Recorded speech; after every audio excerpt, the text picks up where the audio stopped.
Shalom saudara, pernahkah Anda merasa malu? Saya percaya setiap kita pasti pernah malu dalam hidup ini. Entah apakah saudara pernah ke sebuah acara, kemudian saudara salah kostum, kemudian saudara malu. Ataukah mungkin pernah salah menyanyikan sebuah lirik lagu dan itu saudara malu. Tetapi hal yang seperti ini tidak perlu kita khawatirkan lebih jauh, karena itu adalah hal yang lumrah yang bisa saja terjadi kepada siapa saja. Ataukah saudara malu karena saudara merasa orang lain jauh lebih pintar? Ataukah saudara malu karena kekurangan saudara? Saudara, setiap orang itu pasti punya kekurangan dan kelebihan.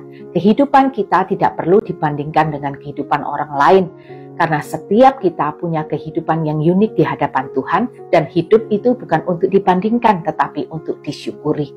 Tetapi ada satu hal, malu yang harus kita perhatikan.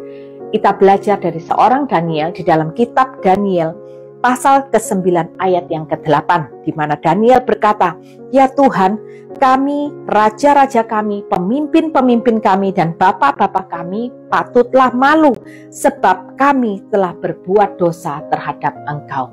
Malu terhadap dosa inilah yang harus kita perhatikan dalam kehidupan kita. Ketika kita melakukan dosa, kita sudah selayaknya kita merasa malu. Karena apa? Karena kehidupan kita sudah ditebus oleh Tuhan Yesus di atas kayu salib. Kita sudah ditebus dari hamba dosa menjadi hamba kebenaran. Sehingga hari-hari ini di dalam kehidupan kita sudah selayaknya dan sudah sepantasnya kita melakukan kebenaran dan bukan melakukan dosa. Oleh karena itu, ketika kita mendapati orang yang kita kenal ataupun orang yang tidak kita kenal melakukan dosa, mari kita jangan menghakimi mereka.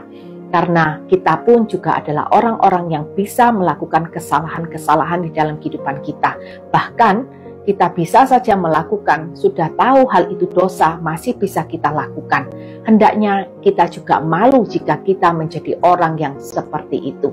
Saudara, dari firman Tuhan hari ini kita belajar bahwa dosa itu hanya mendatangkan malu dan kematian. Tetapi kebenaran akan mendatangkan kebahagiaan dan kehidupan kekal. Mana yang kita pilih? Bukankah kita ini adalah hamba kebenaran oleh karena iman kita di dalam Tuhan Yesus Kristus? Sehingga sudah selayaknya hari-hari ini kita melakukan kebenaran demi kebenaran di dalam kehidupan kita. Mari kita buang jauh-jauh dosa yang masih melekat dan membelenggu kehidupan kita. Datanglah terus kepada Tuhan, mendekatkan terus diri kepada Tuhan. Percayalah Tuhan akan memberikan kekuatan dan kemampuan agar kita bisa membebaskan diri kita dari belenggu-belenggu dosa yang saat ini masih mengikat kehidupan kita. Saudara, jangan biarkan dosa itu terus menggerus kehidupan kita. Jangan biarkan dosa itu menghancurkan kehidupan kita. Tetapi seharusnya dengan iman di dalam Tuhan Yesus Kristus, kita mengalahkan dosa yang masih ada di dalam kehidupan kita. Ingat selalu, dosa itu tidak akan pernah mendatangkan kebahagiaan. Karena dosa mendatangkan malu dan kebinasaan. Tuhan Yesus memberkati.